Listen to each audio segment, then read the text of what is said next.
Nous sommes ce matin avec Majid Oukacha, ex-musulman, le guide de survie, et c'est aux éditions Libertaria. Alors c'est un livre évidemment qui est très intéressant. L'islam considère les ex-musulmans comme des traîtres et des dépravés, écrivez-vous. L'apostasie que vous cachez par vos paroles peut être révélée par vos actes. Mais c'est quoi un ex-musulman ?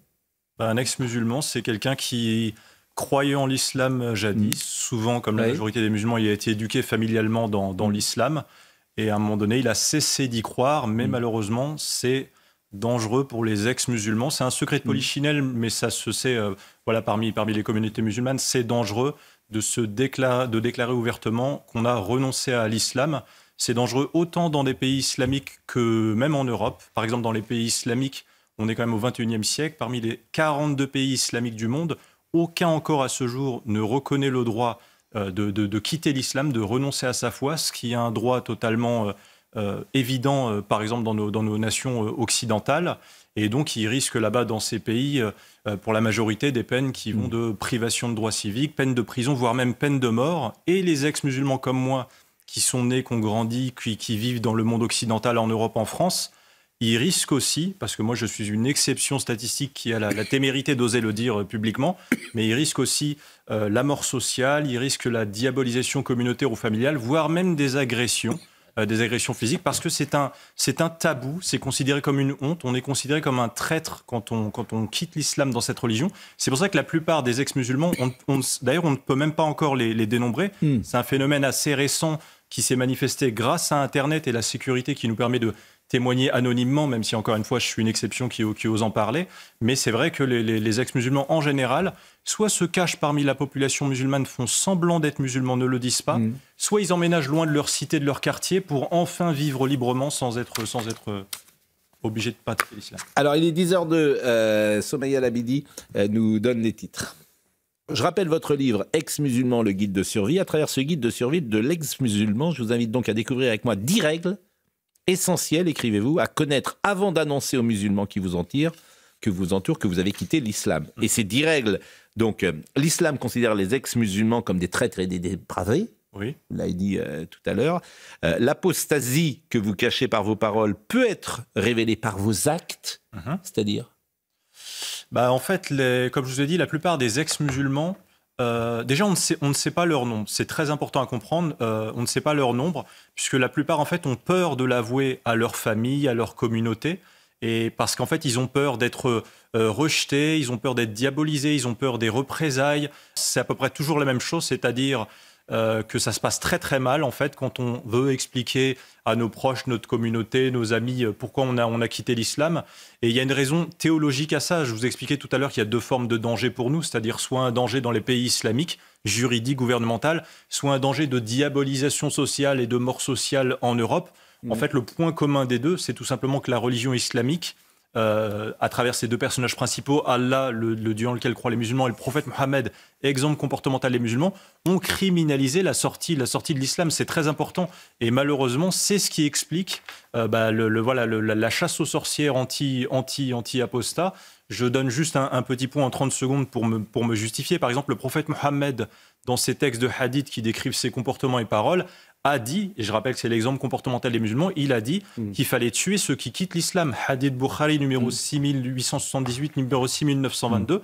Et Allah dans le Coran est censé être irréformable, contrairement à ce que beaucoup pensent, parce que c'est une parole divine de la première à la dernière phrase, valable en tout temps et en tout lieu jusqu'au jour du jugement dernier, par un auteur parfait qui, par exemple, a dit, sourate 9, verset 23, que les musulmans devaient se détourner de leur propre famille, même si c'est leur père, même si c'est leur frère, s'ils préfèrent l'incroyance à la foi islamique. Donc, c'est pas étonnant que ce substrat idéologique, même s'ils ne peuvent pas l'appliquer dans nos nations européennes parce qu'ils sont minoritaires, explique une forme de chasse aux sorcières, au moins intellectuelle, voire même parfois physique, parce que dans le premier chapitre de mon livre, je donne des exemples de la presse régionale française et nationale qui sont pas beaucoup médiatisés, mais d'agressions contre des non-jeûneurs, par exemple, ou contre des femmes nées dans des familles islamiques en France, qui ont voulu s'émanciper de la religion une fois devenues adultes, qui ont voulu se trouver un conjoint français non musulman. Beaucoup ont été kidnappés, tondus, frappés, mais ça se sait pas beaucoup.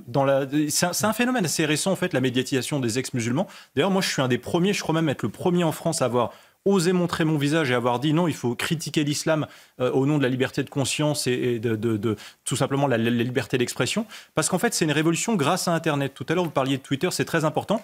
Avant Internet, les ex-musulmans, en fait, on était invisibles. On ne pouvait pas s'exprimer publiquement, c'était dangereux dans la rue. Mais avec la révolution d'Internet dans les années 2000, on a pu rompre notre isolement, on a pu commencer à parler entre nous sur des forums, on s'est rendu compte qu'on n'était pas seul. On pouvait critiquer l'islam de façon anonyme et sécurisée, sans risquer d'agression physique, etc.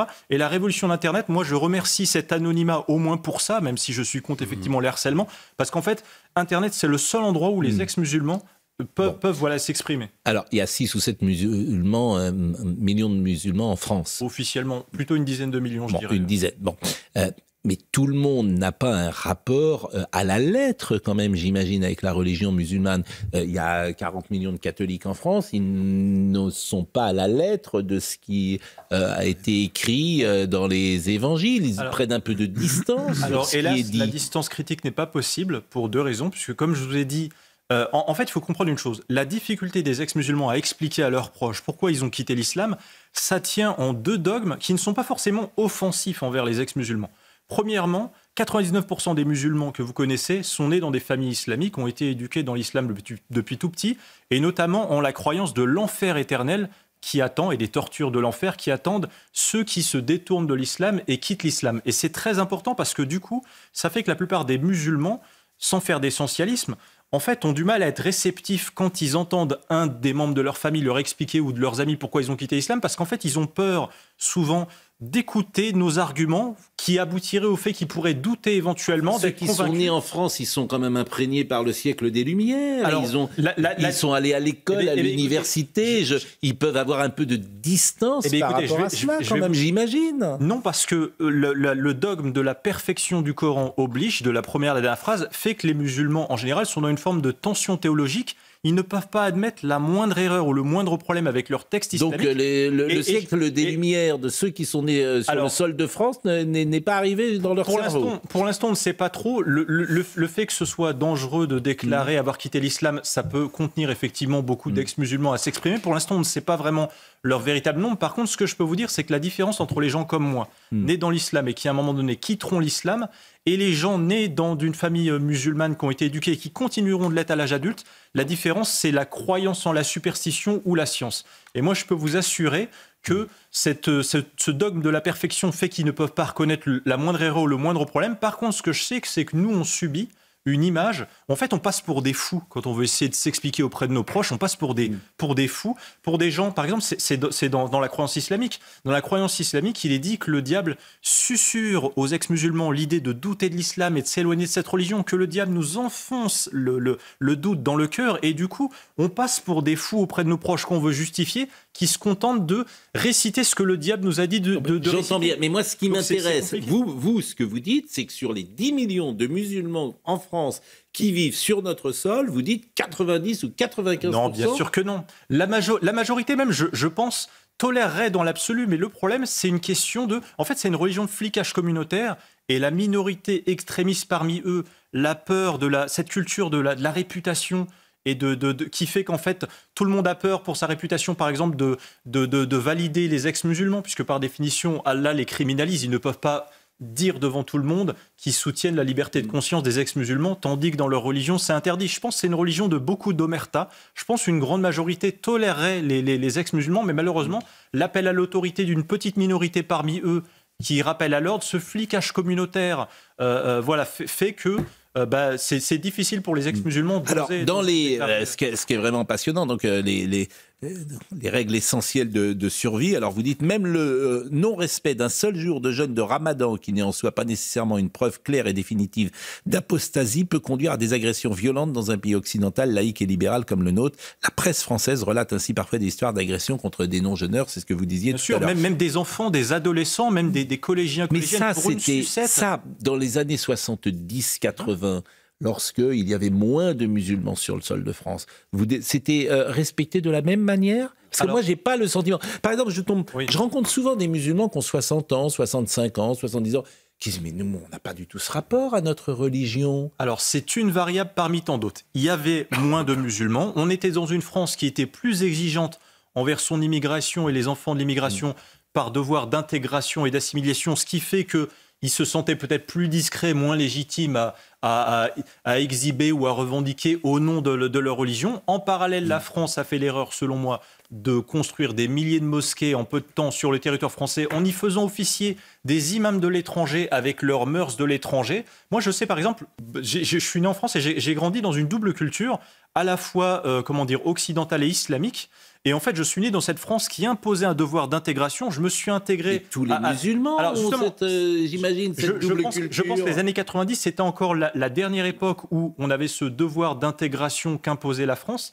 Et moi, par exemple, je me rappelle avoir eu des professeurs exceptionnels qui m'ont ouvert à des valeurs de rationalité par la science, d'égalité, de liberté, de paix, si bien que quand j'ai été envoyé à la mosquée dès l'âge de 8 ans, on peut penser que ça semble très, très tôt, 8 ans. Mais en réalité, c'était déjà trop tard. Moi, en fait, j'avais déjà façonné ma personnalité occidentale en réalité, et je ne me suis que davantage rendu compte, une fois à la mosquée, de cet enseignement sectaire basé sur le Coran, qui nous apprend l'obéissance aveugle sous peine d'enfer, qui nous apprend l'infériorité des femmes par rapport aux hommes, qui nous apprend la haine des non-musulmans, qui nous apprend à croire aveuglément sans preuve.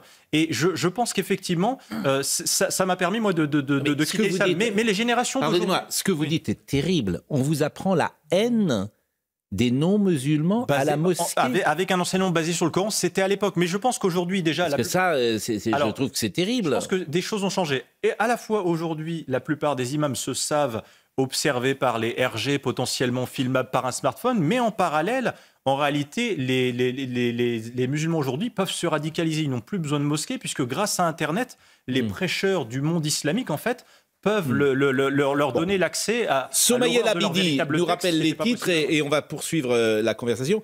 La difficulté de votre discours, c'est la généralisation. Ce que je ne fais pas, j'ai vraiment pris des précautions oratoires. Ah non. Un petit peu quand même, forcément. Déjà, vous dites à la mosquée, on nous apprend la haine de... Basée sur le Coran, et je dis ceci. Et ça, c'est une généralisation. C'est-à-dire que toutes les mosquées... Non, j'ai bien dit, moi, personnellement, et je dissocie même ma critique de l'islam de la critique des individus qui y croient. Je ne fais pas de généralité, bien sûr.